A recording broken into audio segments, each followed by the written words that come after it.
What is up, everybody? Welcome to a very special Facebook Live, Tom Bilyeu Amma. We had a lot of responses to a post that we did on Facebook soliciting questions. You guys submitted the questions. These are going to be the answers.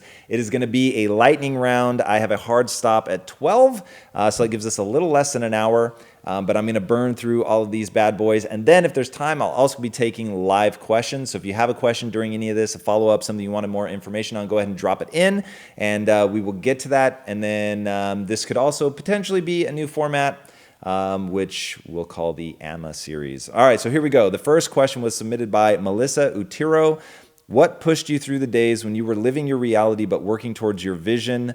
Obviously, it takes time. So how did you stay focused on your goals that seemed out of reach? So first and foremost, this is what I call the arrogance of belief. You have to believe that you can accomplish it. So I won't say that I ever allowed goals to seem out of my reach. There have been many, many times in my life where I was really unsure of how I was going to pull it off, but I never let that stop me from taking the first step. And I think that's critical. So here at Impact Theory, we're building a studio, a traditional studio. So think Disney. And I think it's going to take a very long time to outpace Disney. And I have no idea how we're actually going to pull it off. I have some theories, things we're going to try. But that didn't stop me from taking the first step and taking a risk and knowing that I'll be looking for opportunities all along the way and that I won't be afraid to pivot or go in a new direction. So that's really critical. And developing the skill, the willingness to, even though you don't know exactly how you're going to pull it off, to have faith that taking one step after another is always, always, always the right answer. So only execution matters. Being willing to take a risk is absolutely critical. So yeah, that's always been my motto, always be learning and always be moving forward. All right, the next question comes from Drea Van Grisven.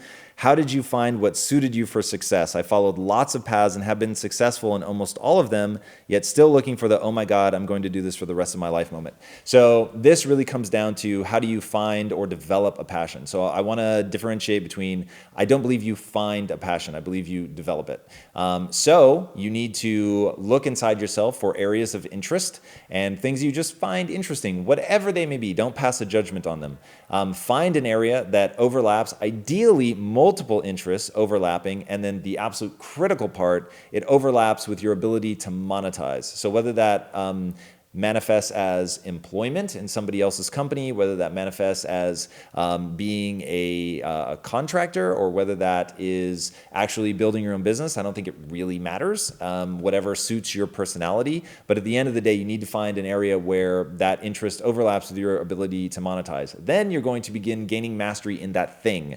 The desire to be great, I think, is absolutely critical. And anybody that doesn't have a desire to be great, to push their own skill set, regardless of what other people are saying. So if the world is pushing back on you and telling you that it doesn't want you to be great, that it doesn't want to see you shine, like Kodak Black says, thank you to the people that submitted that when I asked what song that was, that people don't want to see you win.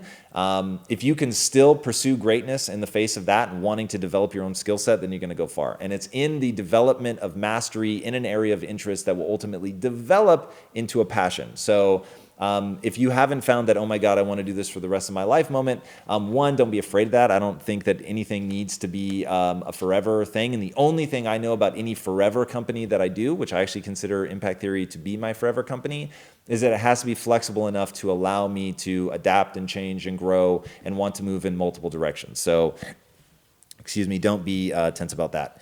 Okay, the next one, Luis Ramos. If you could start again with no money, connections, team, which industry would you tackle and why? Well, the great news is that I just had that opportunity. So building Quest and really wanting it to be that flexible forever company, and just having this sort of unimaginable success, but being identified as a protein bar company, that made it impossible for me to do this part of my passion set, which is the mind. So Quest allowed me to address the body, which was amazing, and I will forever be grateful for all of the success we had there, and just still am such a huge believer in that and still consider myself the chief evangelist for the company. But it wouldn't allow me to address the mind, and that was really, when I turn inward, is the thing that I'm most meant to do. So wanting to do that, I had to start over. I did have the good fortune, admittedly, of having the money, connections, and the team, but nonetheless, the industry is the same. So I would be addressing the pandemic of the mind as I see it, depression, anxiety, the lack of belief in oneself, the lack of belief that you can become whatever you want to become, and wanting to do that through the lens of narrative, because I believe that it's the most powerful way to do it. So I would still be in that industry. I would just obviously be taking a different approach, though I still would be using social content because you can do it for free. It just wouldn't look like this. This would be a podcast. I would do most of my interviewing over the phone, but none of what I think makes me a good interviewer costs money. It takes time, but it doesn't cost money. So I would still be leveraging that. All right, Stacy Lee. On tough mornings and days, what specifically are you telling your mind that gets you out of bed to keep moving? Step-by-step methods, tactics would be awesome. All right, so for me, I think that you need rules that you live by. So one of the rules that I live by, for instance, that gets me out of bed is literally I have 10 minutes to get out of bed. And to be the person that I want to be, then that I have to get out of bed because I've set a rule for myself. So you need to understand that identity drives your behavior. So you need to craft your identity around something that's going to get you the behaviors that you want. So I am by nature a lazy person, but I don't let that be part of my identity. So what I tell myself is I'm the type of person that, despite being lazy, is always going to do and believe that which moves me towards my goals. So adjust your identity and the behaviors will follow. All right, Brandon Vanderstappen. Dope name. First off, huge thanks for giving us this opportunity. Totally my pleasure. My question is this: what is your ongoing heartfelt commitment to yourself and all of those around you? Well, my entire business is really predicated on one promise, which is that I really feel I got pulled out of the matrix. And I got pulled out of the matrix by my wife, by the books that I read, by my business partners. Like, there just been cumulatively all these amazing people that have come into my life that ultimately pulled me out of the matrix. And I swore that if I ever had ever gotten to a position where I could pay that forward, that I would. And so now that's really the central mission of my life, is to what is the most scalable way to give people that mentality that will get them out of the matrix. So that is for sure my most ongoing and heartfelt commitment to myself and to others, is to give them the mental framework with which to be successful, however they define success. Your question is sort of multifaceted, but I think to make sure that I get to all of them, I'm going to have to stop there. Sorry. Jen Jerome, does your ego allow you to take advice from someone now? Your wife doesn't count. Like, do you only allow yes men around you? I don't mean any of this in a bad way. You were awesome to me, but I was wondering, when you get to the level that you're at, can you still listen if you're doing something wrong? Let me tell you, I don't think that you're ever going to succeed at the level that you want if you can't learn, and you're sure as hell not going to stay at that level if you can't learn. So the only thing I can promise you is that change is coming for you. The world is changing so rapidly that I think at the core of anybody with an anti-fragile personality, you absolutely must be willing to sit at somebody else's feet with absolutely no ego and learn. So I know I'm wrong about just an unimaginable amount of things, and I'm always looking to get better. And so my identity is that of the learner. So the only distressing thing I find in your question is, does your ego allow you to take advice from someone now? My life and my success is predicated on the fact that I'm always trying to learn from everybody. I believe everybody is my superior in some way, and I'm just trying to extract as much knowledge from people as humanly possible. So the long and the short of that is absolutely, and not the least of which is my wife, who I think also has amazing answers. I do not surround myself with yes men. These people here tell me no all too often. But no, I love it. And it's definitely what makes us, I think, sets us up for success. All right. Corey McLennan, what is your brand? I'm not taking the piss. You revealed yourself as British with that one. I actually get a lot out of your interviews, but I never saw what was before that. Did your vision always look like what we see today, or did it evolve with your brand? And where do I start? I'm not sure why I is in quotes, but okay. So I think what you're asking is, what was the brand that made me successful? The answer to that is Quest Nutrition. I built that with two co-founders. A very long and I think very interesting story of how we went from not liking what we did, selling that company, and then founding this one purely on passion. and value creation and not focusing on money. And then oddly enough, in not focusing on money anymore and really just thinking about what's valuable, we were able to build a massive brand. It was very, very exciting. And there were always two things I knew I would do with my life. Not always, but as I got deep into my business career, once I clicked over into passion, I should say. Once I clicked over into passion, I always knew there were two things that I was going to address, and that was the pandemic of the body and the pandemic of the mind. So that's where I'm at now. Quest is addressing the pandemic of the body, and impact theory is addressing the pandemic of the mind, which to me is anxiety, depression, not believing that you can do anything you set your mind to. So I asked myself the question, no bullshit, what would it take to give people the mentality they would need to get themselves out of the matrix? And the answer is that you have to use narrative to impart the ethos that is at the core of impact theory. So that's what we're doing. All right. Adele Khan.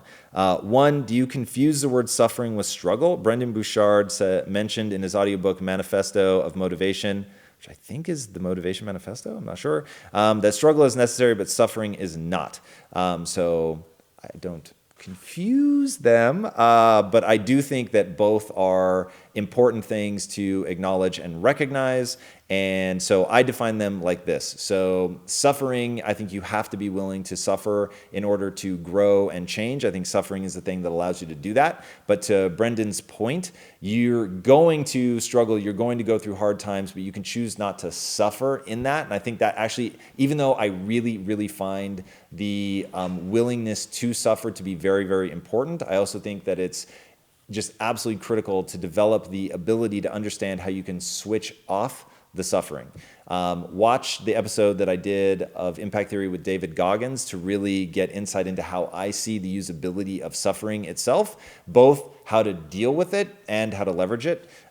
So that was amazing. And then two, any plans to work directly with Brendan Bouchard? So I just met him for the first time a couple months ago at a Success Live event and found him to be such a nice guy. I was literally like dumbfounded. So imagine you're walking down a hall, you've never met somebody before ever in your life, and from like 30 feet down the hallway, somebody screams your name like they know you, like you're a long lost friend. And he was so kind and so generous and just giving me all kinds of useful information about how to grow a social following and how to be meaningful to your community. It was so cool. So the second Brendan wants to do something, I would do it with him in a heartbeat. He's amazing. Want to get him on the show, do an interview with him. I really, really think he's a special guy. Andrew Pestana. How did it feel when you purchased your first big ticket item? Was it a full circle fuck yeah moment where you realized all of your hard work paid off, or was it just another car house moment? I think it is so dangerous to let any moment be just another whatever moment. So even when it's like small, like I try not to take for granted the way my wife's smile eats her face. So that's just one of my things. And she's actually behind the camera right now smiling for me. When she smiles like that really big, authentic smile, it actually looks like it's going to consume her whole face. And I love that more than I can possibly tell you. And I remind myself to be grateful for that and to see the beauty and to let it affect me on a neurochemical level, to step out on my balcony and just enjoy a sunrise or a sunset or just the view. Like all that stuff is critical. So when my wife and I bought our first really big ticket item, which was the house that we're in now, we really let it affect us. And we were like, oh my God, like I can't believe this. We were freaking out. We were like little kids. Even just when we started house shopping and to know like the budget that we could play in was nuts. And, you know, as somebody who grew up in Tacoma, Washington and not being around money and, you know, really like making my wife who grew up around resources, she didn't grow up rich, but she definitely grew up much better off than I did. And I made her clip coupons for years because I basically made her poor for a stint, and to not take for granted how far we've come, I think is just absolutely critical. And so, yeah, the first purchase was just awe-inspiring and amazing, and I try never to take it for granted. All right, Benedict Lepap. How did you change your belief system from passive victimhood to proactive and responsible leader entrepreneur? Did this have to do with the relationship to your sister? That's interesting. I get, because I talk so much about my sister, but no, it had nothing to do with my sister. So how did I change my belief system? I became goal obsessed. So once I became goal obsessed and I was like, okay, I'm trying to get here. What are the things that are actually going to allow me to do that? That was really, really important for me and just a huge part of my development. So in doing that, that really gut checked me with a lot of my belief system. And I think that is really critical. So that gut check just made me realize that I was going to have to develop a growth mindset. I unfortunately didn't have those words, but that was the path that it put me on to developing a growth mindset that would allow me to actually achieve my goals. Okay, LK Elliott. How did you build your brand? With Quest and Impact Theory, your branding and community has been so powerful. How'd you create it? Okay, so Quest was really a company born out of misery. So before that, I was chasing money. And I was just hell-bent to get rich. And I spent 8.5 years chasing money, building a company that I didn't really care about and thought while we solved a problem for people, it certainly wasn't something I was passionate about. I don't think it was really something even the people buying it were passionate about, which oddly enough actually made it hard. And it certainly made it soul-sucking. And so at the end of that, I realized I was not willing to do it anymore. And I actually went into my partners and I said, I quit. I can't keep doing this. I gave them the equity back in the company. I said, this is just total misery for me. I can't be a part of this. And long story short, because I only have 2 minutes per answer, they said, you know what, we actually feel the same way. And for 3 very different reasons, we decided to get into nutrition, and we agreed that it was going to be a company predicated on value creation for the employees and the customer, that it would be a passion play, that we would ask the question, what would we do and love every day, even if we were failing. And by shifting our focus over to that and really focusing on something that was fun for us, that we can enjoy in the moment, that was creating value for other people. It was just a total game changer. And it focused us on building community and making an amazing product that was actually good and holding ourselves to just a totally different standard than we had been holding ourselves to before. So it really was a radical shift that made us think about branding. Up until that point, we'd never really thought about branding. It was always the product we were trying to brand and not the company. And so that was a big shift. With Impact Theory, I'm really trying to take that to the next level and really, truly being entirely community focused. And yeah, just how far can we push the notion of value creation? So you'll notice this show right now, what I'm doing right here is marketing, but it's all value add. So we don't do like your traditional, like you're not going to see like ads and stuff. I won't say we won't ever do it, because if it helped build the community, I would do it in a second.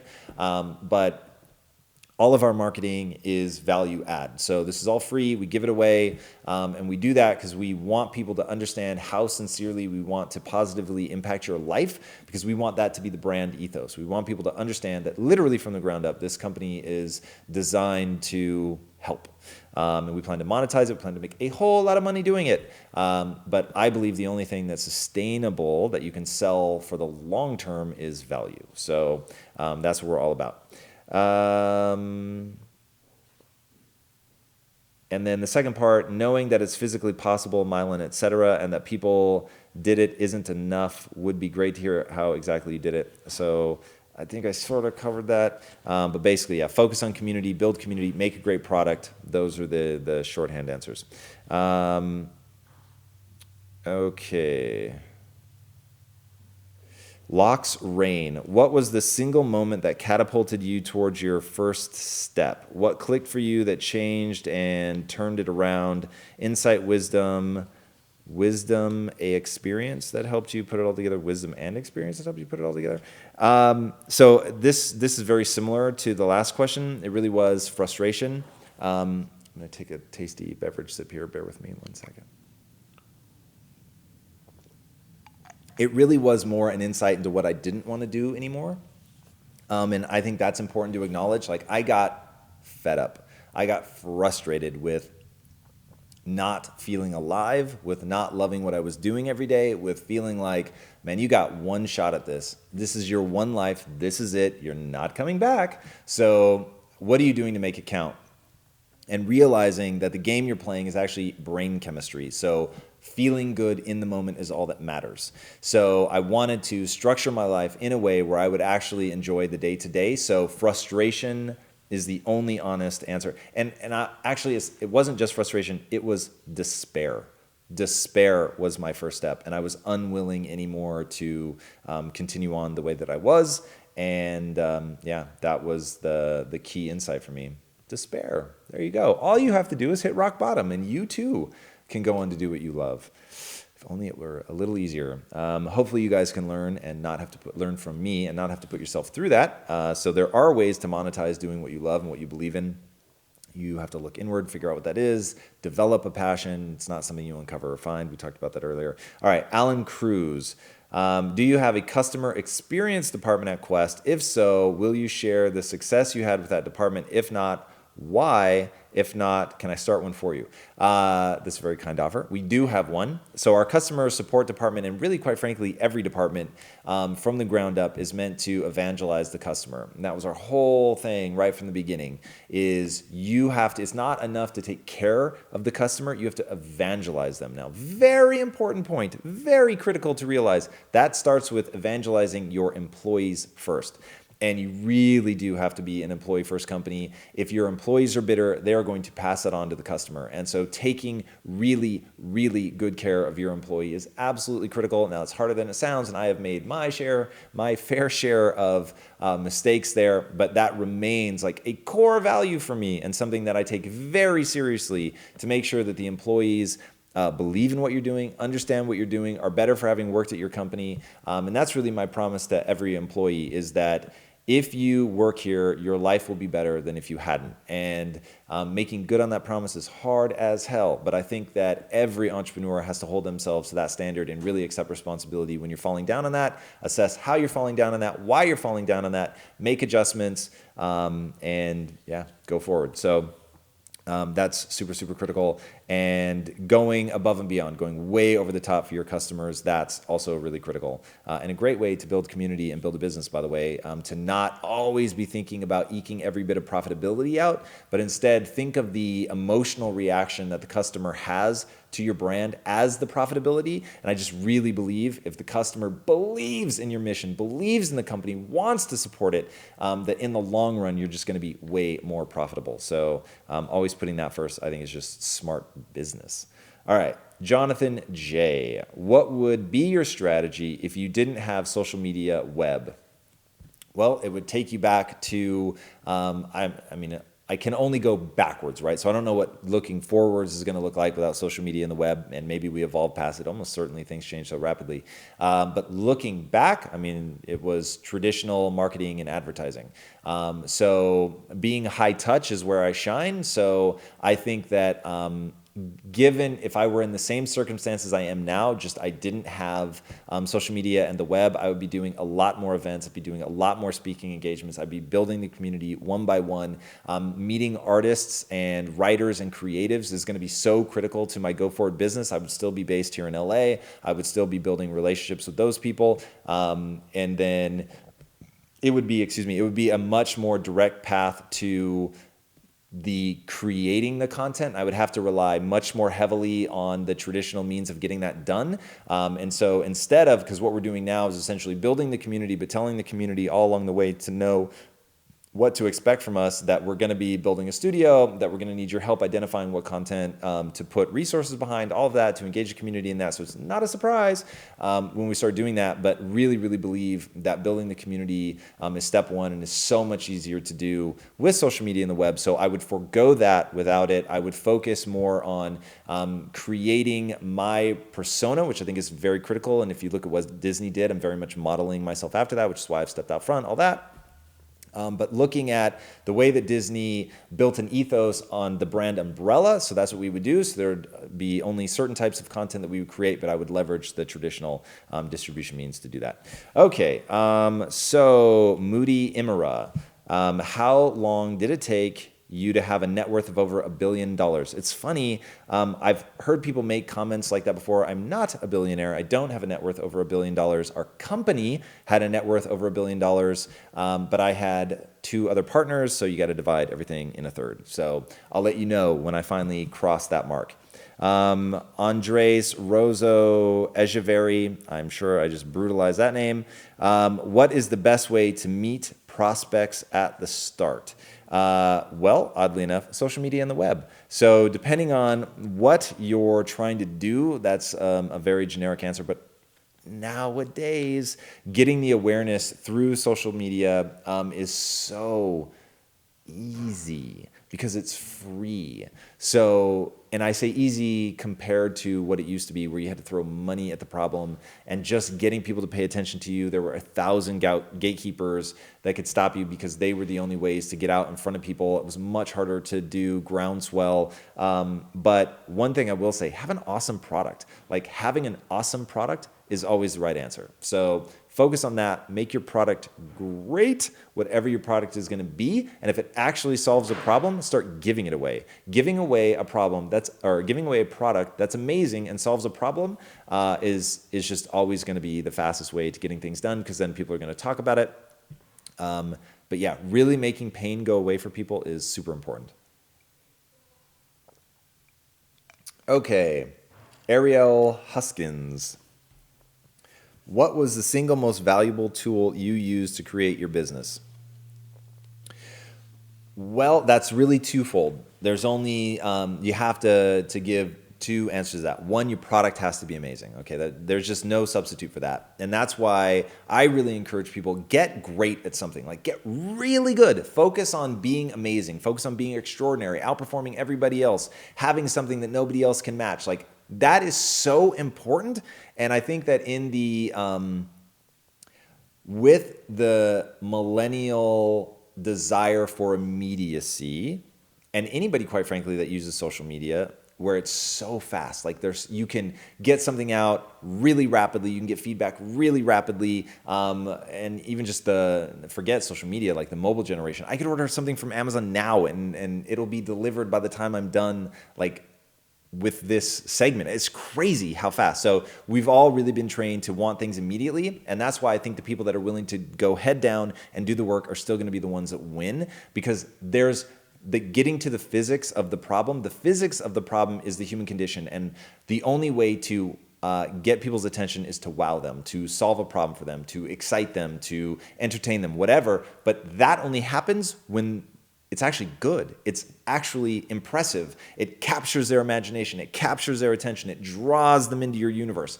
So that is just super, super critical. So the people that go heads down, do the work to create an amazing product are going to win. The second part of that is that you really have to leverage building a community. Community is everything, because they're going to be the ones that help you spread that word. So building a community, evangelizing them, making them love your product, helping them understand what it means to use your product and what they represent to the world when they're using your product, that is just really, really important. So those are the two things: an amazing product and building a community around it. Okay. Ariel Huskins, I guess, part 2. Looks like she snuck in, or he snuck in, 2 questions. What's the best and worst thing about competition with other companies in your space? The best thing about it is they push you to innovate in no uncertain terms. Like, having that competitive pressure, triggering in you that competitive drive to want to keep pushing and being better, and having somebody that's making you sweat, I think that's always pretty advantageous. So yeah, that's the best. The worst part about it is, God, it can create a confusing message to the consumer. And that is very, very true. Back at Quest, where I felt like, man, we make products that are way more real than 99% of our competitors. And yet there was a lot of noise from the competitors that muddy the issue of nutrition, which is already confusing as hell. So that got really frustrating, that people would start to listen to what I felt was a metabolically worse message and product than what we were putting out there. And you still have to deal with all of that. So that was the worst part. They can really muddy the waters, especially if your product relies on some degree of understanding in a difficult space. So for me anyway, that was the worst. Joe Snyder, what one thing took Quest from 1 million to 1 billion? It's the same two things. And I know you asked for one, but you really have to have both. It was the product and the community. Those two things were what really allowed us to leapfrog. The product was real. In fact, I'm going to throw in another thing. And so if you're going to make me isolate and sort of forget those other two things, the one thing that we had that a lot of people didn't have that gave us a huge advantage was our ability to execute operationally at the production level. So we became our own manufacturers because nobody else would manufacture the product that we wanted. So in order to make that great product that I think is so necessary, we had to be willing to manufacture it ourselves.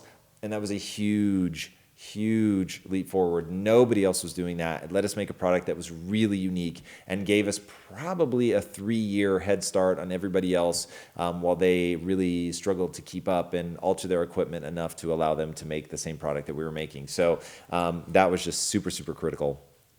Jordan Demko, is it a good idea to find a mentor? Absolutely.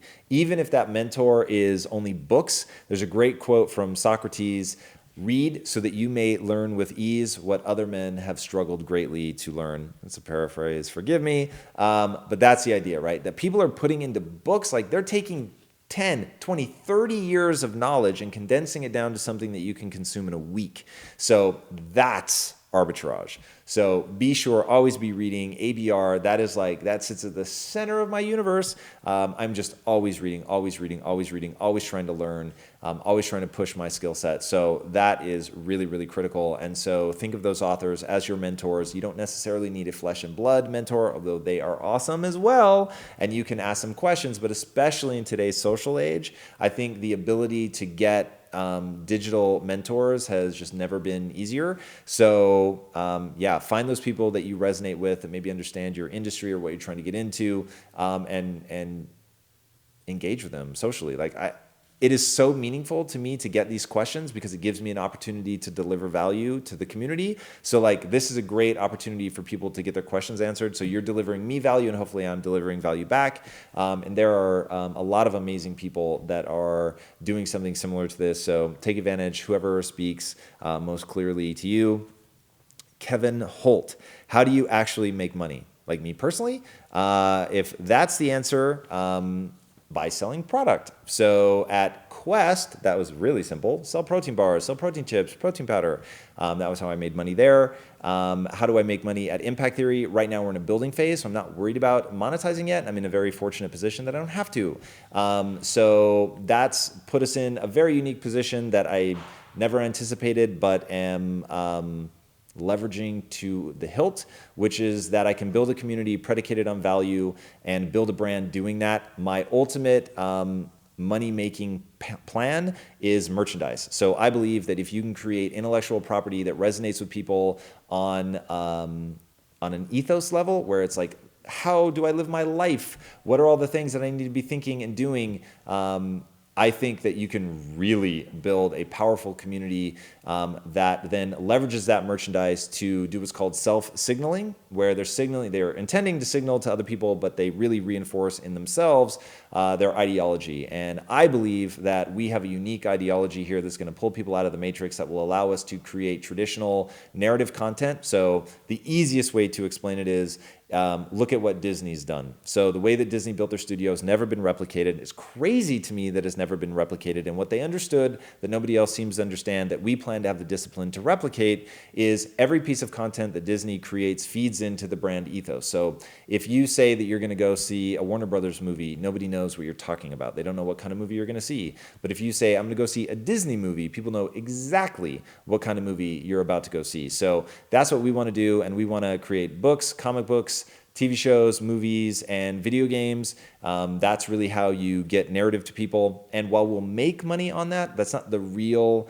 big play. The real big play is merchandise, which, by the way, you can go right now to impacttheory.com and buy some of our merchandise, which ultimately isn't, I don't think we're ever going to make a lot of money off of Impact Theory merchandise, but we will ultimately make a lot of money on the properties that we make underneath that. So if you think of a comic book turning into a movie and then all the subsequent merchandising that kicks off of that, that's where the real money is made. And so take George Lucas and Star Wars, he made billions of dollars off merchandising not off the property itself. So that's our path to revenue. And so we're in a very fortunate position where we can build community first and worry about the money later. Which I think is the right way to do it. Just most people can't afford to. And then Valerie Vieira Gardner, do you like turtles? I'm indifferent. I'm glad they exist. I would hate to see them become extinct, but I can't say they make my daily radar. So there you have it. Patrick Smith, why are you a good bullshitter? If you mean why do I have good verbal skills, which I'll choose to believe is what you mean, because I have practiced it. I think that I am wired for it, so I think that that is an early win, but I don't think early wins take you very far. I have worked very, very hard since about the 7th grade to get adept at verbal communication. When I was in high school, for instance, I used to do essentially improv stand-up comedy. I was sitting down, improv comedy at my lunch table pretty much every day, Monday through Friday, for 4 years. So that alone was worth its weight in gold. And then on top of that, I did speech and debate in high school. So I spent an inordinate amount of hours not only doing it, but competing at it. It's been something that I have put I've put more than 20,000 hours into getting good at verbal communication. So, I'll choose to believe that's what you were meaning to ask me. Zia Raymond, how did you get out of distractions? That comes down to identity. So I was diagnosed with ADD when I was a kid, but because I could sleep through the night, my mother refused to medicate me. Yay. And sorry, not ADD, hyperactivity disorder. So bouncing off the walls, that's a much more accurate description of myself. So as an adult, I've just learned to train myself to focus. Because when I start to drift, I remind myself that that doesn't move me towards my goals, and my identity is to always be goal-driven. And so I refocus myself. In fact, I was just doing that today. I opened my phone to go into something else and had that, I saw that I had responses waiting for me on social, and I so wanted to dive into that. I got that dopamine rush. Oh, you're about to go into social and have interactions. Yay. And I thought, nope, that doesn't jive with my identity. And I'm much more emotionally and chemically rewarded for being true to my identity. So my identity keeps me focused. So, and then also, by the way, I keep a list of the most important things I could be doing at any one time. So when I find myself drifting and I'm not sure what I should be paying attention to, I just dive into that. That's really, really helped. Matt Davis, where can I get one of those FE Man t-shirts, which stands for Iron Man? I got it on Amazon, as I get virtually everything that I don't make. There you have it. All right, Paul Dominique, how do you get high-profile mentors? By delivering a crushing amount of value. Do not reach out to the mentor and say, how can I help? That puts the onus on them and is the exact opposite of value, and they will almost certainly just ignore you. Plus, it makes them feel bad because they don't want to ignore you.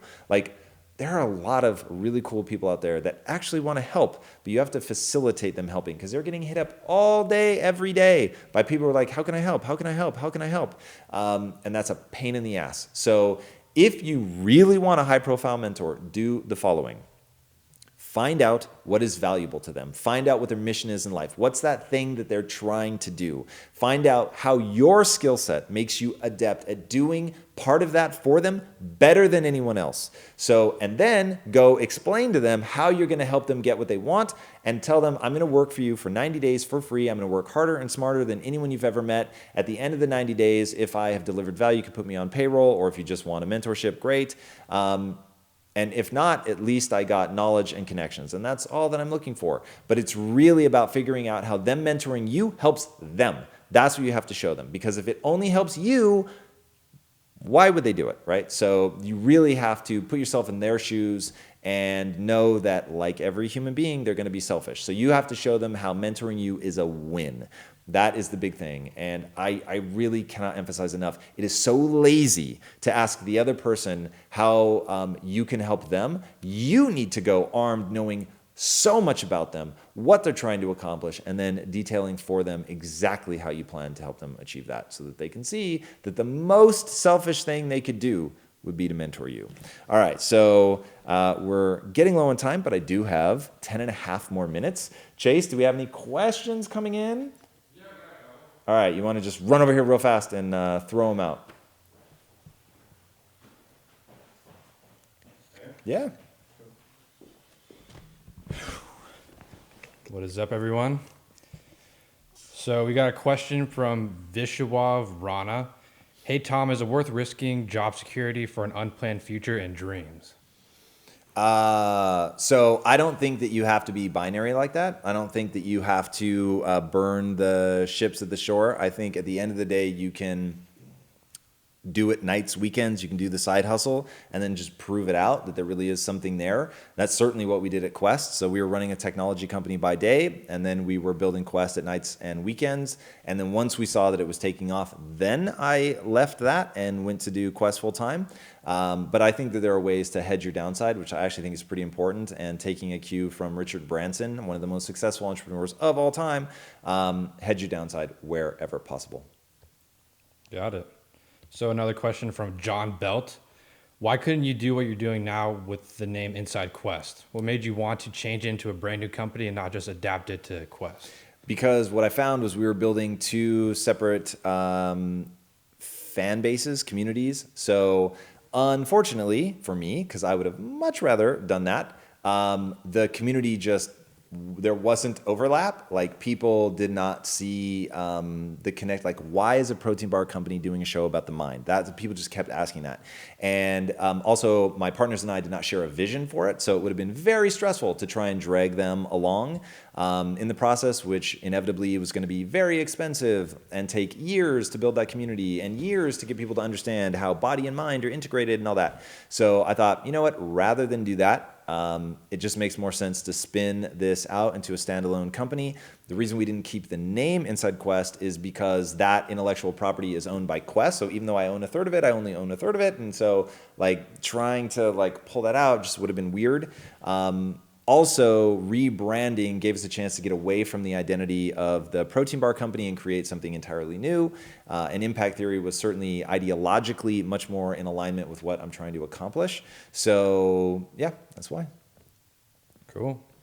So a question from Tyrone Davis in all caps. Nice. Saw the interview with Goggins. It was deep. Question, do you believe that suffering is inherent with change, or do you think that whatever decision that we make, we will gain something and we will lose something?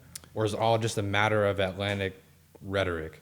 Either you're good at it or not. I don't know what Atlantic rhetoric is, Yeah, but I'll answer the rest of the question. I don't think that suffering is necessarily a part of change, but I do believe that to really transform, there are going to be moments of suffering. I'm like trying to rack, is there a time where that's not true? So there are definitely moments of change that are pain-free. Where if you can learn from somebody else, like that's incredible. But I found like the deeper you go into like your belief system, the harder it is to change without some sort of moment of crisis, without some sort of moment of collision, conflict, something to really force you to like take that big step. So I won't say it's inevitable, but I'll say that, God, it gets real close. How about this? It is inevitable that in a grand enough journey, there will be extreme moments of suffering. Now, back to one of the earlier questions, can you turn off suffering? Struggle is inevitable, but suffering is not. Suffering is a choice.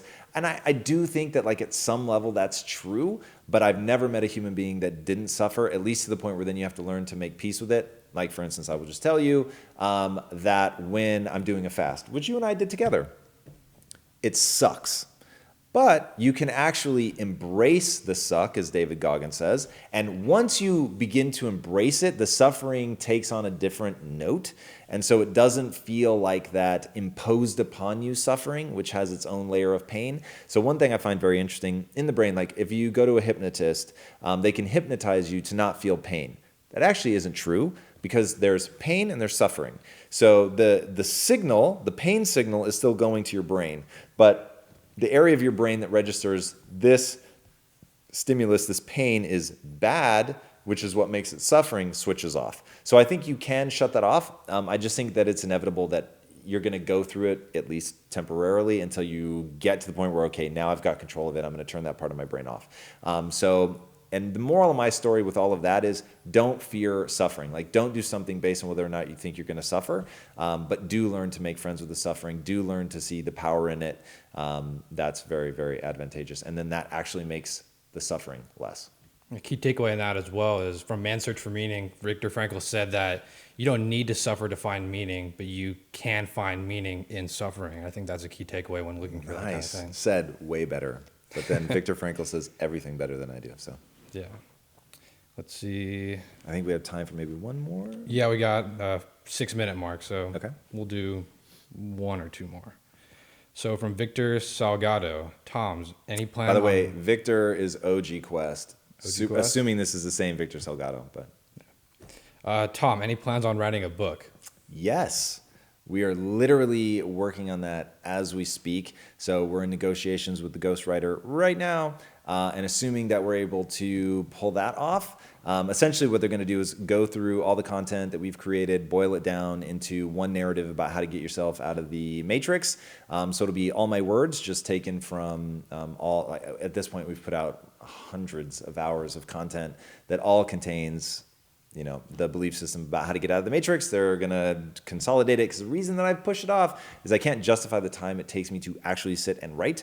But I've put all of the ideas out there. So that would be an amazing solution to that problem. So yes, our hope is that by, call it midsummer 2018, that the book would drop. Cool. Excited. Me as well. So last question from Nico Rose.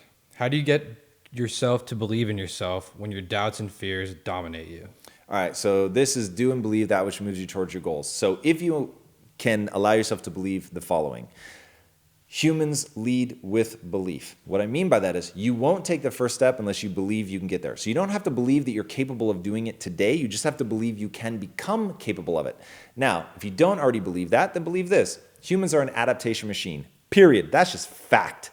You can look at the way the brain does a process called myelination, and we can learn anything. So when you were born, you couldn't walk, you couldn't talk, you've learned all of that. Those are way more difficult skills. You don't think they are, you totally discount them because you did it when you were young, but they're actually way more difficult skills to learn than whatever talent, skill, thing that you're trying to get good at. So through disciplined practice, all things are possible. So if you can believe that humans are an adaptation machine, that you don't need to know how you're going to get there when you first start, but you have to start in order to do the disciplined practice, in order to get good, that you just have to take that first step. Keep putting one foot in front of the other, making demands of yourself to put in the time, the energy to look at yourself and honestly assess where you are and what you need to do to be good at it.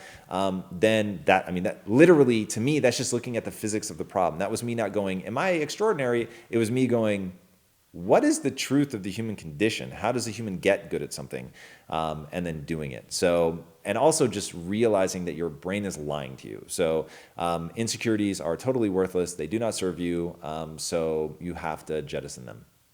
Simple as. The only reason anxiety is good is to get you to take something seriously, to make sure you put in the work to get good at it. So I get anxious before every interview, but if I didn't, then I wouldn't take them as seriously, I wouldn't put in all the work, and then the interview wouldn't be as good. So I'm grateful for it in that sense, but I don't let it escalate to where it's becoming like panic, because then it's actually deleterious to your performance. So again, do and believe that which moves you towards your goals. Well said. Word. I think that's it for right now. Booyah. All right, everybody. Thank you so much. This camera might now be on me and be wider, so I'll take a risk and say, guys, thank you so much for joining me. Again, this was an AMA. Hopefully, we'll be doing more of these. So what happened was we put a post up on Facebook. We said, submit your questions. You guys submitted them, and that was a lightning round answer, which is very different. Normally, I probably only answer 5 or 6 questions in an hour. Which is fun. I get to go down tangents, but means a lot of people don't get their questions answered. So this was you guys heeding that call for questions, doing a lightning round answer, which we'll call the AMA series based on the Reddit thing, which hopefully will actually integrate with Reddit here at some point in the near future. So thank you for submitting your questions and giving me the chance to answer them. If you haven't already, be sure to subscribe. And thank you guys so much. Until next time, be legendary. Take care. Peace.